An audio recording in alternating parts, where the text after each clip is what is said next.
This is why they woke up early for two-a-days. It's the whole point of the exercise. Some have been close to grabbing it and had to settle for second. Others have had a shot for a second title in a row. You know, it's the biggest sporting event in the world. The big game often turns on an individual performance. When you're used to carrying the weight of the world on your shoulders, no obstacle is too big to overcome. Young stars relish the challenge of rising to the top. But when it comes down to it, very few have what it takes. 1, 2, 3, Sentimental favorites still have to perform. And prior experience can help, but doesn't always bring the best results. Pull for the underdog if you want, but beware of the champion on Sportscenter next.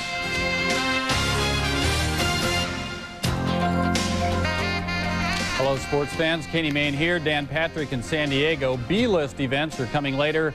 The Super Bowl, of course, comes first. When the AFC was last a winner, Marcus Allen was MVP, and in the locker room celebration, Mr. Reagan saw fit to call him a cruise missile. On the weekend of Super Bowl XXXII, cruise missile, as current presidential metaphor, has a decidedly different meaning. But there was no such application to AFC teams in the succeeding years since the Raiders won in 1984.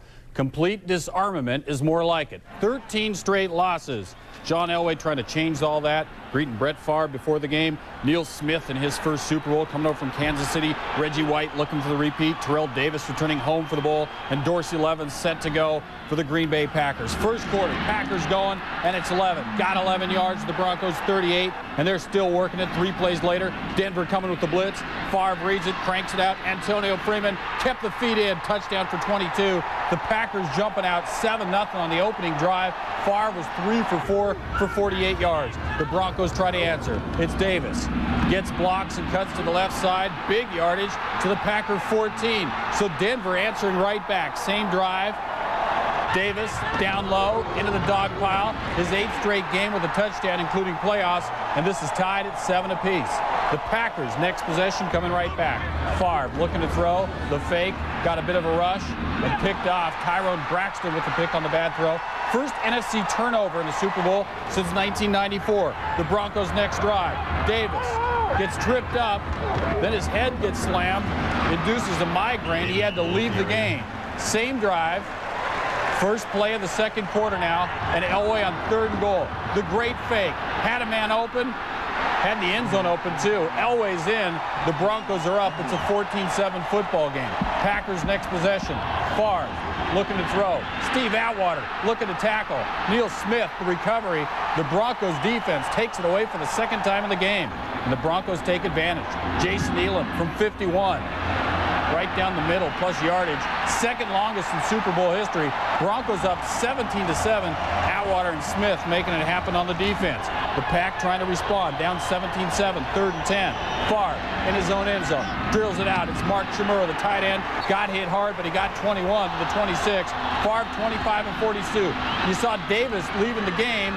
You see Favre to Chmura for 6 yards. While Davis was gone, the Packers cut the lead to 17-14 going into halftime. First play of the 3rd quarter. Davis back in the game. He's recovered. Take that back. The Packers recovered because Davis fumbled. Packers get a field goal out of that, tied at 17. Later in the 3rd, 1st and 10 for the Broncos. Elway to Ed McCaffrey, up the seam. Got 36 and the Broncos first down. Same drive, 3rd and 6. Elway back to throw, scrambling. He wants a Super Bowl win. Diving for the first down to the 4-yard line. Elway selling out for the play. 2 plays later, it's 2nd and goal. Davis once again from a yard out. 30 carries, $157, and the Broncos leading 24-17. And Davis militaristic as usual. The Bronco bench fired up. The game appears to be theirs if they can hold Green Bay. And then this. Freeman up the field, fumbles the kick. McKyer recovers. And he dances around like Cuba Gooding Jr. and Jerry Maguire, but you didn't see it. Elway ecstatic. Elway and the Broncos trying to take advantage. Elway to throw, plenty of time. But Eugene Robinson makes the play for the free safety spot. Picks it up out of the end zone, gets out to the 14-yard line. So he gave up 6 on the exchange. Elway picked for a 7th time in the Super Bowl. Freeman trying to redeem himself. Favre looking back to him, drills the shot across the middle. 26 yards, and this play will end the 3rd quarter. 4th quarter, same drive. Favre to Freeman. Freeman, 9 catches in the game. That one's a touchdown, and it's tied at 24 apiece. Late 4th quarter, same score. Davis running. Gets the face mask call, and it'd be a 15-yard penalty. Holmgren didn't like it, but then he wasn't the guy who's had his head jerked around. Same drive, 2nd and 9. Elway to Howard Griffith. Made the great catch in the AFC title game. Makes this one here and got a block from Ed McCaffrey. Huge block on Brian Williams. Knocked Griffith free. After a Bronco holding penalty, set it back to the 18. Davis gets it again. He nearly scored the play before. This time he's inside the 1 to the inch line.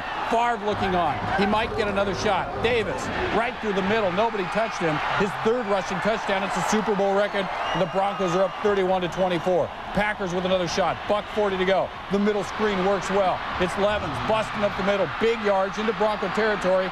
And the Broncos now trying to hang on to this thing as the Packers threaten again. 2 plays later, Favre under pressure, flips it out. There's Levens, nice little swing pass, gets out of bounds, gets the first down and more yardage. 2nd and 6. Favre to Freeman, could have been caught. Dropped the football, got hit as it came.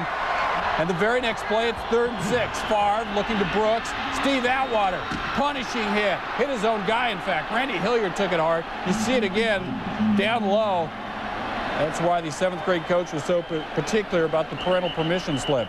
Next play, it's 4th and 6. Packers without a timeout, trying to convert, trying to stay in it. The ball is knocked down by John Mobley. The Broncos take over on downs. The Broncos take over as champions of the world. John Elway, finally a Super Bowl champion. Favre goes down in his attempt to repeat for the 2nd time after again winning the MVP a 3rd straight time. But it's John Elway, the hero in San Diego. He's carried off, and the Lombardi Trophy finally goes to the AFC, finally goes to the Denver Broncos. Terrell Davis with the MVP award for his Super Bowl record-setting 3 touchdowns, and he did it in his hometown San Diego. In his 20 games, regular and postseason, he ran for more yards than anyone in NFL history. Denver is a winner for the first time in 5 Super Bowl tries, and the run of NFC Super Bowl wins has stopped at 13 for the NFC. You see how Denver finally did it to win the championship. The Broncos avoided becoming the first team to lose 5 Super Bowls by getting the rushing game going. In their 4 Super Bowl losses, Denver watched as they were outrushed by an average of 92 a game. It didn't happen in Super Bowl XXXII. The 179 on the ground was 84 yards better than the Packers. It also helped them keep the time possession victory. They had the ball 32 minutes and change, almost 5 minutes longer than Green Bay. And especially before I completely run out of breath, we want to get it to Dan Patrick. He and dozens more ESPN folks were right up close to the big tackle football game in San Diego. It's time now for reaction and observation. Thank you, Kenny. Now, that's why they call it the Super Bowl. And just when I was starting to wonder if the AFC was ever going to win another Super Bowl in my lifetime, the Broncos, in surprising yet convincing fashion, dethroned the defending champions. And joining me, a couple of former NFC players thrilled with the AFC's victory. Joe Theismann, no longer referred to as the last NFC quarterback to lose a Super Bowl. And Sterling Sharpe, forever known from now on as Shannon Sharpe's older brother. And that's fine. You never played in a Super Bowl, but I cannot imagine if you would be any hyper than you were watching this football game with me. I doubt it, very seriously. Overall thoughts? My thoughts are very simple. The NFC, for the first time in a long time, got out-hit, both offensively and defensively. The running game of Denver out-hit them. When they came up to make tackles, the Denver defense, high-impact tackles. They were high-impact tackles, but also they continued to put a lot of pressure on Brett Favre. There wasn't once, maybe once in the game, that I thought Brett Favre really looked comfortable throwing the football. They just never let him set his feet, never gave him a chance to cut that rocket loose. All right, plenty more thoughts and analysis coming up from these guys in a moment. In the previous 5 Super Bowls, the AFC was labeled double-digit underdogs, and the AFC did a great job living up to that reputation by losing all 5 by double digits. But in Super Bowl XXXII, the Broncos bucked the trend, coming in as double-digit underdogs, but leaving as 7-point champions. They were, of course, led by the exploits of MVP Terrell Davis, who says he knew the outcome of this game before this game started. I replayed the game in my mind the entire week. That's all I did was replay the game in my head. I had no vision of us losing. All I can think about was me making plays, and that's how you have to think when you're playing a game like this. You have to go into a game thinking positive, and there was no doubt in our mind that we would win this game. This is what we played for, and this is what I played for, and there's been a lot of things that have gone along with losing 3 Super Bowls and playing for 14 years and kind of being labeled, you know, a guy that's never won the, never been on a winning Super Bowl team, and the NFC, AFC thing, you know, you take that for a long, long time, and all those type things, I guess, that we've been answering questions for the last umpteen years is that makes it that much sweeter. I'm very happy for John. That's why I came here. I said it long ago. I said I'm coming here for one simple reason. That's to win the world championship. I meant what I said when I signed on with this ball club. It's an excellent ball club. And I know what I had within myself to give to this team as far as contributing. I know it was good enough for us to get us over the top. And you'll be back in Denver next year? I'm going to enjoy this moment now. I love Denver right now. Congratulations, Neil. You deserve it. I can't even believe it. This is unreal. This is unreal. Oh, my God. The corners did a great job coming up making plays. What's up, Ray? What does this mean to you, Ray? Oh, it's awesome. I mean, I can't even explain it. The best in the world. That's what it means. Right, man? Right? Say yeah.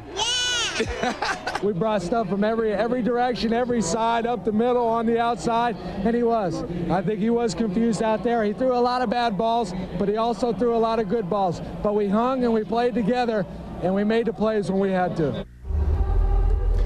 Terrell Davis, his postseason performance, this is how it ranks.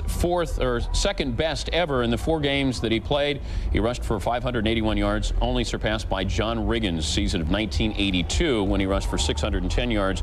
Davis's 157 yards, the 5th best rushing performance in Super Bowl history. Sterling, the Raiders' motto is commitment to excellence. The Broncos' motto, at least on this Sunday, was commitment to the run. That's all they did. Even when Green Bay came back, what you look at in the 4th quarter, Terrell Davis, commitment to the run. I mean, this play right here exemplified what their day was like. They call a holding play on number 84. It's just a great block of him dominating people. And it was a bad call, but what do? They line up, they run the exact same play at the exact same guy, and they almost get the exact same results. When you have that commitment to the run, and I talked about it and we talked about it all week, only the Indianapolis coach showed them that commitment to the run. We saw what happened in the Colt game. When you have that commitment to the run and you keep pounding them and you stay close, you want to talk about that. You have been screaming for 3 hours. Oh, man, and it gets better. I know it gets better. And you know, it's that same commitment that Greg Robinson kept on the defensive side of the ball. You heard Bill Romanowski talk about it. We came at him outside. We came at him inside. They cut Steve Atwater loose on a number of occasions. Try to get him close. Here he comes, right up the outside. Brett Favre's backside, doesn't see him, fumble. Neil Smith winds up with the recovery. Okay, let's try it from a different angle. Let's bring Darian Gordon from the other side, and let Steve Atwater make a great individual effort. I thought all day long the Denver Broncos just did a terrific job of making Brett Favre feel very, very uncomfortable. And congratulations in particular to all John Elway, but also Greg Robinson for staying with what you believe, cutting your guys loose all day. Greg Robinson kind of lost in Fritz Shermer's shadow throughout this week. Did a great job, and he threw everything at them, as he said he was going to do. Mike Holmgren said after the game, we're down 17-7, just trying to play catch-up, tired my team out, and it showed in the second half. I think it tired the guys out in the defensive line. Guys like Gilbert Brown, guys like Reggie White, guys like Santana Dotson. Gabe Wilkins got hurt early in the ballgame. There's Gilbert down on a knee. He's absolutely exhausted. The reason why he's down on a knee, because all they did was block him and cut him. We saw a shot later on in the game, Reggie White standing on the sidelines trying to get some air. I really felt like the running game just flat wore the front 4 out. It did, but you know what the world champions did? They did not go away without a fight. Brett Favre and that offense came back when they had to. And when that ball got down the 5 or inside the 5, knowing this football team and the character that they have, Brett Favre was going to answer, and Mike Holmgren loves the tight end. He goes to his tight end on this drive several times. Great catch by Mark Shimura for 26 right here. He keeps going back to the tight end because all year long, the tight end has been very, very good to Mike Holmgren. This offense, if you can work the middle like the tight end does and do special things, Brett on a rollout right here. What he does, great catch again, outstanding throw by Brett Favre. Brought this football team back and gave them hope right before they have to realize that they could play with this team.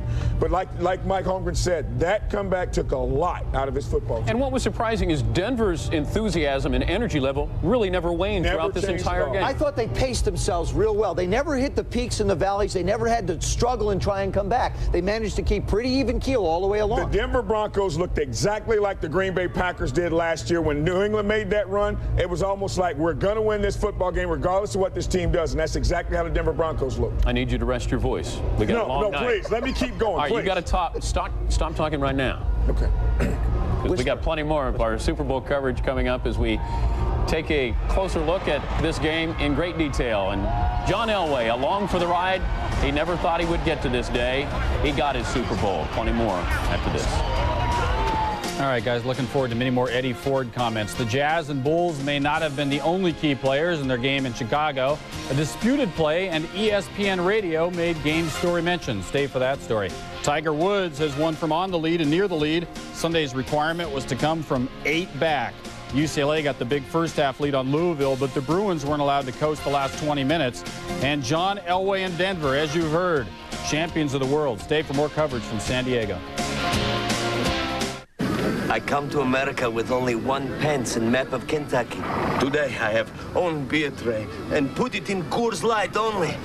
Coors Light, refreshing like rocky hills, cold. In old country, I had nothing. Here in America, a man get on beer tray and proudly yell, Coors Light. Now people want me. I am more than just a man. I am beer man. Buying tires is easier when you've got a great selection. Whatever you drive, Sears is the place to get tires, and now is the time to get them. Because you can save on select Goodyear, Pirelli, and other brand name tires, like the Wrangler ATT and the Goodyear Weather Handler. Our best-selling Goodyear tire is on sale, too. This great sale ends Saturday, so get in, get tires, and get rolling. Sears Auto Center.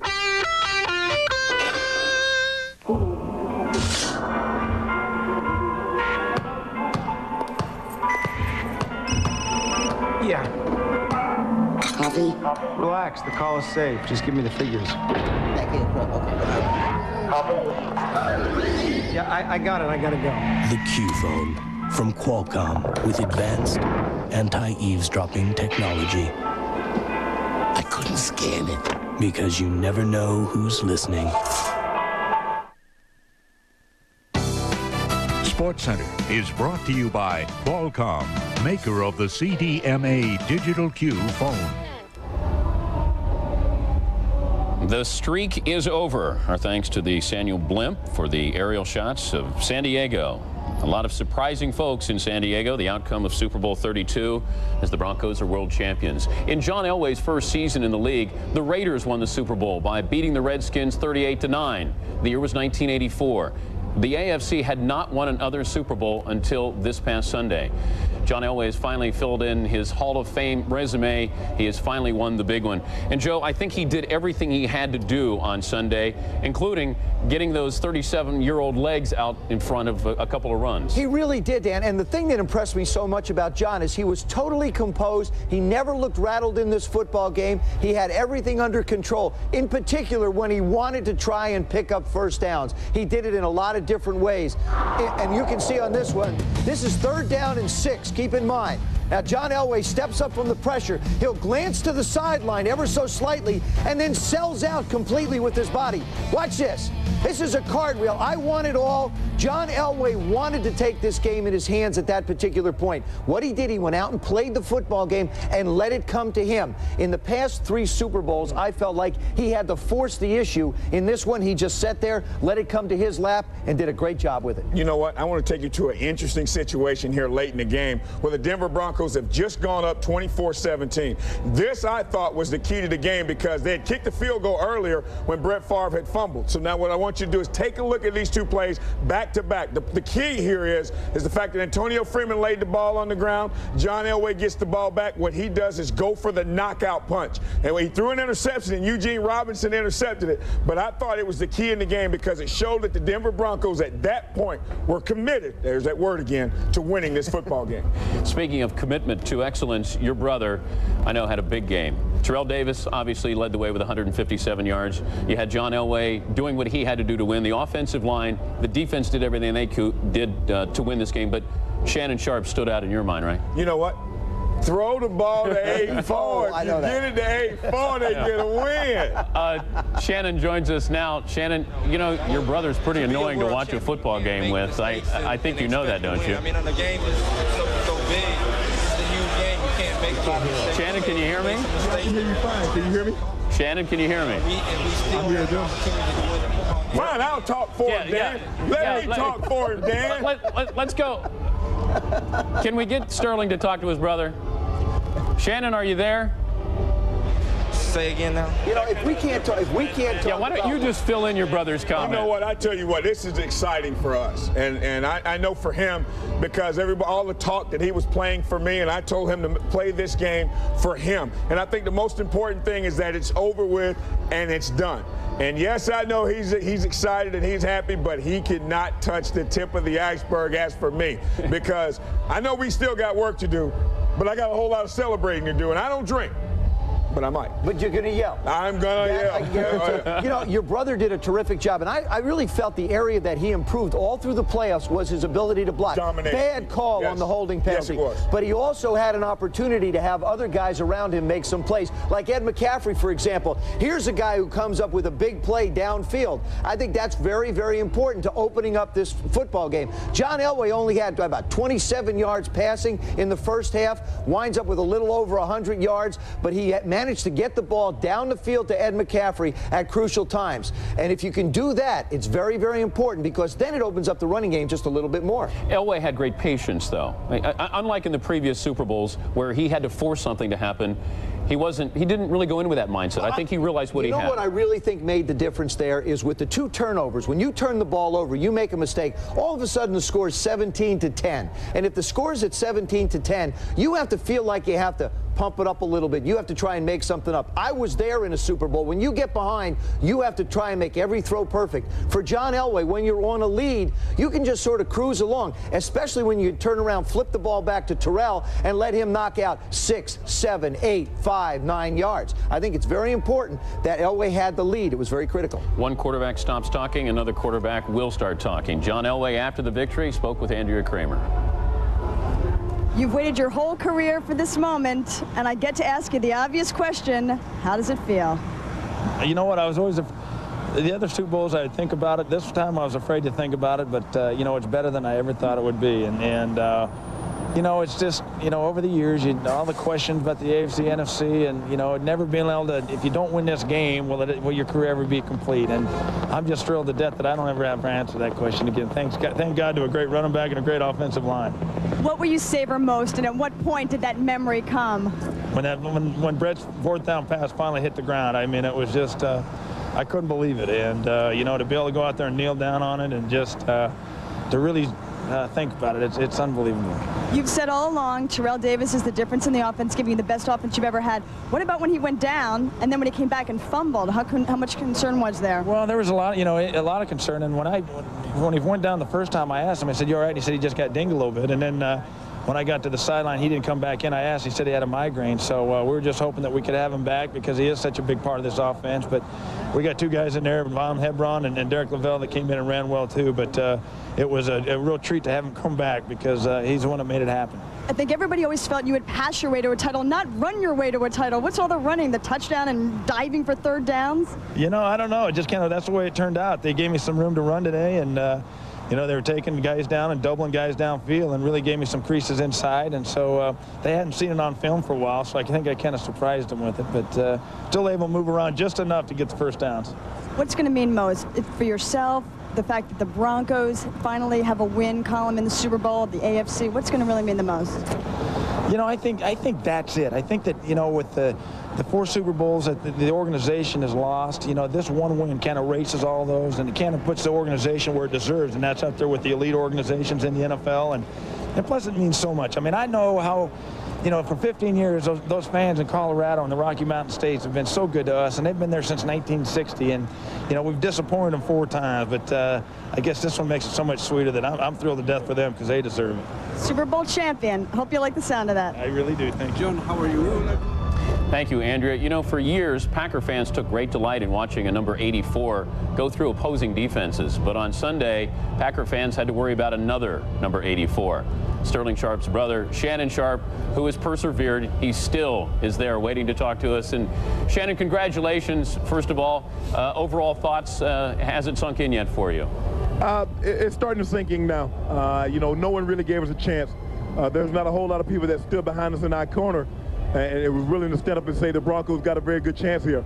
But that didn't matter because the greatest trick Mike Shanahan ever proved was to make us think that we're the better team here. Even though we hadn't won a Super Bowl, we hadn't really done a whole lot this year, but just get to this ball game.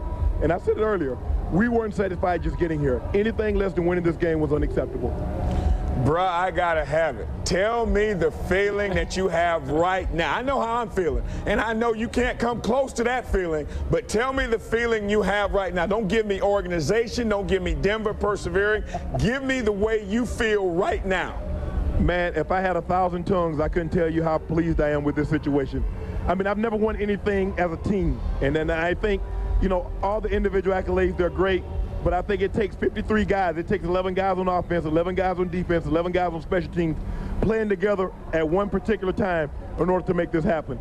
You know, I can go on for hours and hours on time about how I feel, but please go ahead. No, go on for hours and hours. We got time. Take up the entire program. You know what? I really couldn't do it justice on how I really feel right now, because I've never been in a situation like this, and I'm a part of the greatest championship that you can win.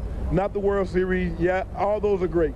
But when you talk about Super Bowl and you talk about a quarter of the world's population, 187 countries, that speaks for itself. Well, I tell you where I am right now, and Joe just touched on it a little bit, and watching Terrell go in and out of the end zone, I'm proud of the fact of the way you blocked. I mean, you didn't have big yardage, you didn't catch the 9-10 passes, you didn't have the 100 yards, but you dominated on the line of scrimmage and opened up holes. And you and I have talked about the fact that Terrell comes first, and Terrell came today 3 times in the end zone. Can you talk about the way you blocked and what has set this up? I was very pleased with that, because, you know, Gary Kubiak told me after the game, he said, "Guy, we did everything we possibly could to try to get you the football, but the thing I'm most pleased with is the way you blocked in the running game." And, yeah, I would have loved to go on out and catch 10 passes, but that don't necessarily guarantee you a victory. So give me the 5 or 4, whatever I caught, let Terrell get in the end zone, and we're world champs. I got one last thing. Tell me where the party is tonight, because I'm coming. I ain't going to sleep. Just let me know where the party is. I ain't going to sleep either. The party is wherever the Broncos going to be at. I don't really and where's the Broncos going to be is what I want to know. We're going to be at the Hyatt La Jolla. And that's where I'll be. Be there. But if you're not, we can't fit you in. Oh, hey. That's great. I think you're going to be the only guy there because nobody else is watching, right? That's good. Yeah, you're going to be the only guy who shows up for the party. I partied by myself before. Yeah, I know. And that's by design. That is by design. Guys, look at the Wheaties box. Look at the Wheaties box. This handsome fellow on the end right here, that be me. Who are the other ones? Did you get some of those linemen in there, Shannon? Neil Smith, Steve Atwater, of course, John Elway and Terrell Davis, and yours truly, me. Great job, man. I'm very proud of you and the Denver Broncos. Great job. I think they need to get a bigger box to put those linemen up there. Those offensive linemen. Their own. Yes, they should. They were tremendous. Plenty more of our coverage of Super Bowl XXXII. Let's hope Sterling's voice holds up. Joe hadn't said much. He'll have plenty to say when we return after this. Former coaching great Jack Ramsey gets much respect as a basketball analyst for ESPN. The Bulls might argue too much respect considering what they think occurred in Sunday's game with Utah. Here we go to it.